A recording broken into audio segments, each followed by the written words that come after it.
What's going on, beautiful people? It's Joe, the Nomad investor, where dividends freedom anywhere is the goal. And today I am back with another video, but this one's a little different. And before I get into the main topic at hand, which is geo-arbitrage, I wanted to quickly show you guys the current state of the channel. We are at 326 subscribers and 14 videos. I'm currently filming my 15th video today. But again, it is a little bit different than usual. So for those of you who are new, if you could subscribe, that would mean so much to me and it will help keep me motivated to keep making videos like this. But usually what I do is I'm giving portfolio updates of my journey going from $0 to $1,000 a month in dividend income.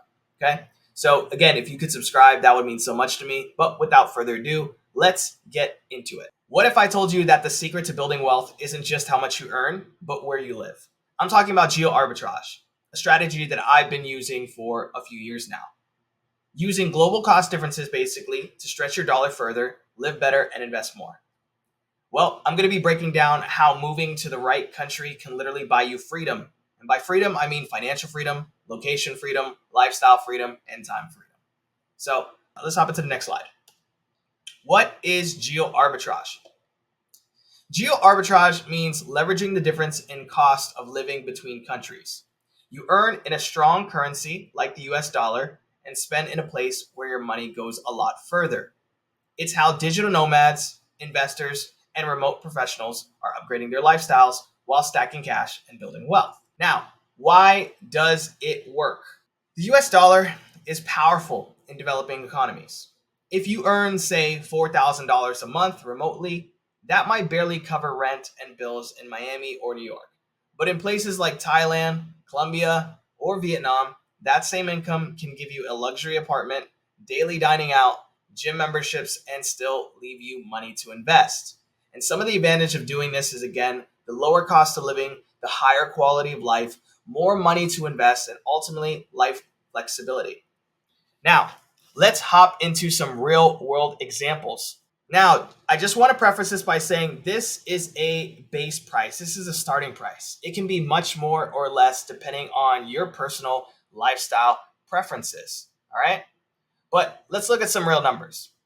Living comfortably in Miami can cost around $6,000 a month. That's rent, food, transportation, lifestyle, you name it. But in a city like Bangkok, that same standard of living might only cost you $1,800 to $2,000. In Bali, around $1,600. Medellin, $2,000. Da Nang, $1,500. That's a 60 to 75% reduction in monthly expenses, money that can now be used to invest. Okay? So basically what you're doing is you're lowering your rent. The groceries often tend to be higher quality because they're coming straight from the source. Dining out is much more affordable. It's not overpriced. You're actually getting what you pay for a lot of times.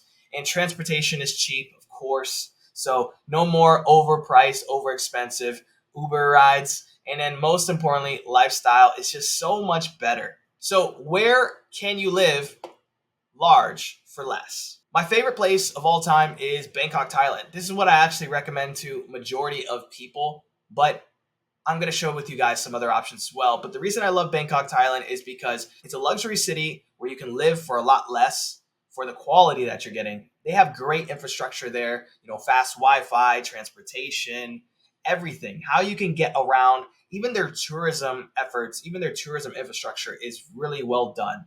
So that's something I really like a lot. There's also a lot of quality food and restaurants. Now, of course, as you will know, everyone has different taste preferences, and Thai food does tend to be spicy, but there are plenty of Western options as well if you're into that.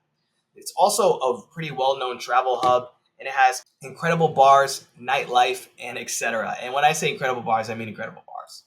The next place that I highly recommend, and this is a beautiful, beautiful place, is Bali, Indonesia. You can live in a luxury villa for way less. There's a huge digital nomad community here, and that's what draws in a lot of people. Also, if you're really a foodie who's into health and fitness, this is your place. This is where a lot of healthy food and restaurants can be found. There's also quite beautiful beaches, although Philippines does have some pretty crazy beaches, but still. There's also beautiful beaches in nature. The rice fields are incredible and vast. And yeah, this is a very health and wellness focused place. And most importantly, I highly recommend, if you decide to go here, to check out the beach clubs. They're honestly really incredible. The next one on the list is Medellin, Colombia. This is a beautiful place for a lot of different reasons. I would say if you are more of a party person, you might want to come here. You can do luxury living for less here. They've got incredible food in restaurants, amazing culture. There's a strong expat community, so you can meet a lot of other expats and stuff if that's what you're looking to do. But also the locals are pretty great as well. And then there's great bars, nightlife, and etc. with incredible weather. And last but definitely not least is Da Nang, Vietnam. Da Nang, Vietnam has a very low cost of living. It is currently up and coming. It's one of the most affordable places for digital nomads, remote workers, online business owners to move. And they got plenty of affordable food options. They have really incredible beach. It's really such a long strip. It's crazy. They've got good bars, and it's just ultimately a very relaxed way of life. Now, how to use the savings. So you need to turn your lifestyle savings into lasting wealth, right? The whole point of doing geo-arbitrage isn't to let lifestyle inflation creep in and just consume more of your income again. You don't want to fall into the trap that you fall into back in your home country, back in the West. So here is the geo-arbitrage advantage.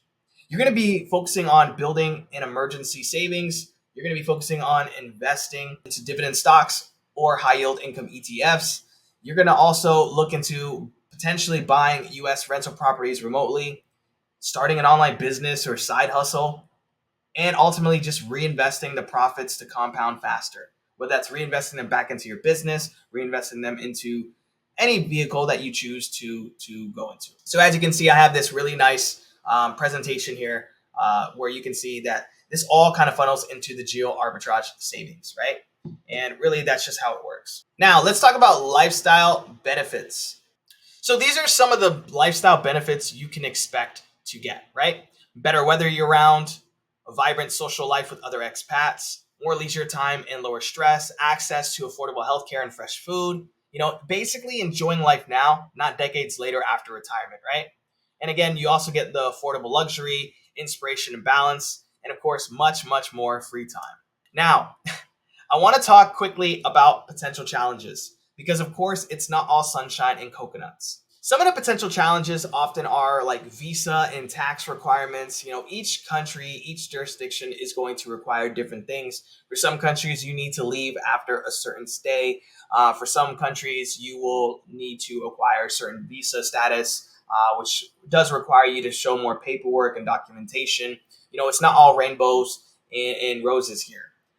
There's also tax requirements too, depending on how long you stay. Now, you would need to consult a tax attorney in either the jurisdiction you're living in or back in your home country. But something you can look into is to see that if the country you plan on moving to, does it have a tax treaty with your home country? And that's really the key here. But for those of you who are from the United States of America, you can look into something called the FEIE on the IRS's website. So that it stands for Foreign Earned Income Exclusion. I'm not going to cover it in this video, in this slide, but it's something that you need to look into. Then there's also healthcare access. Healthcare access, this is a very interesting one. It's just sometimes just going to be very different. A lot of times your insurance policy from back home won't cover your healthcare access in that country that you're moving to. Or if you do pay for instance, travel insurance, which I highly recommend, you could get refunded on certain provisions for healthcare, but it's not going to be for everything. So you will expect to pay things out of pocket. But I will say, compared to back in the States, you're going to be paying a lot less for some healthcare options and things that you would have probably paid an arm and a leg for, even with having health insurance.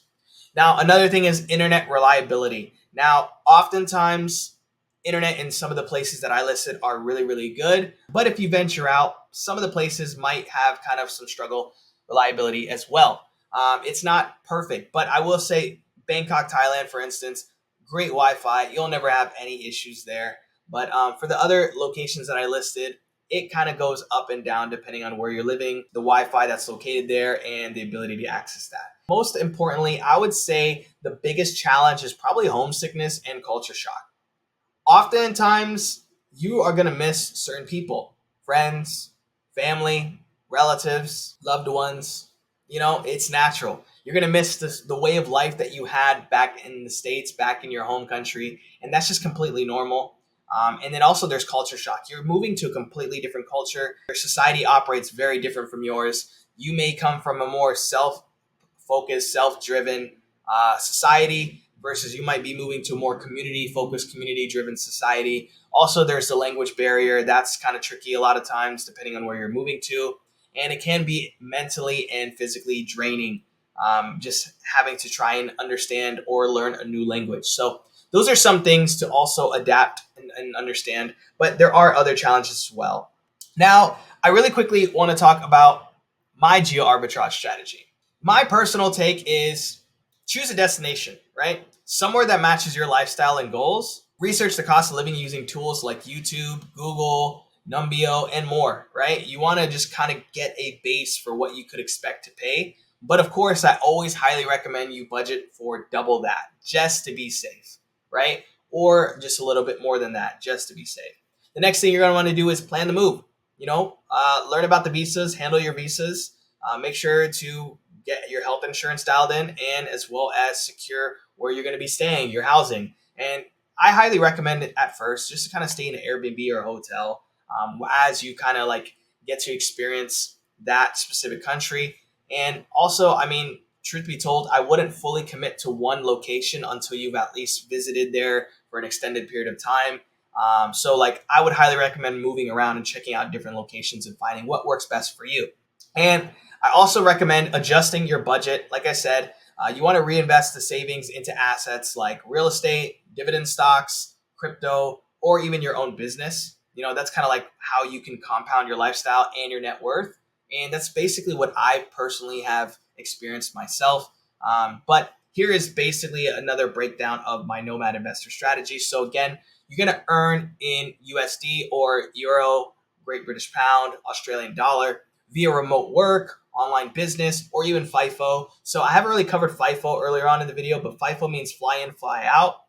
This is an opportunity that you guys can kind of look into, but I do know many, many digital nomads, many expats who actually do this. And then they have like other side businesses that they are investing into or other assets, other investment vehicles that they're working on, such as high yield dividend ETFs or more. And then I would recommend moving to Southeast Asia personally, but it's not for everybody. Some people really love Latin America. Personally, as much as I love my Latin culture, I just prefer Southeast Asia. It's a lot more safer. It's got a lot better infrastructure a lot of times, but there are benefits as well to Latin America. Southeast Asia is also pretty good. The locals are very friendly here. They're very accommodating, very hospitable. The food is good here for the most part, minus some like quirky differences from the Western appetite. But yeah, I mean, highly recommend that you also explore and travel to other countries, like I mentioned earlier. And most importantly, once you've kind of experienced a few different places, set a goal for where you're going to settle down. Here's something that I don't really hear a lot of people talking about. So there's a lot of different paths. You don't have to make geo arbitrage your lifetime strategy. I see a lot of people, they end up like going all in and just committing to like living abroad for the rest of their life. And then they end up changing their mind down the road and they realize like they didn't really plan properly and they didn't have like a really good goal. So what I also recommend is like, don't put your eggs all in one basket and recognize that there might be a possibility you might end up wanting to move back home, right? And that's just going to be part of the normal process. And to be honest, that's totally fine. For instance, I know a lot of people that they'll move overseas and they have a goal for like 5-6 years. And in that 5-6 years, their goal is to save and invest as much as possible. And then they'll move back to their home country in order to do what they originally set out to do. So for some people, that's invest into real estate, invest into a brick and mortar business, and so much more, right? Like it just depends, right? But ultimately, with my geo arbitrage strategy, I want you guys to know the goal at the end of the day is to enjoy life. You guys need to enjoy life, right? Like otherwise, what's the point of doing all this? So that's my strategy, guys. And with that all being said, that's how I'm personally using geo arbitrage to live better while growing my investments faster. All right, guys. Yeah, so that's basically it for the presentation. I hope you guys really enjoyed this. If you guys want to see more videos like this, make sure to smash that like button and comment down below. But aside from that, You know me, I'm always doing my portfolio updates, which I will continue to do. This is just like a little extra thing that I wanted to share with you guys. I hear a lot of people saying, hey, I don't really have so much money. Like, how can I invest more and etc. And this is one of the many vehicles you can use to kind of change that for yourself, potentially. But yeah, until next time, guys, peace.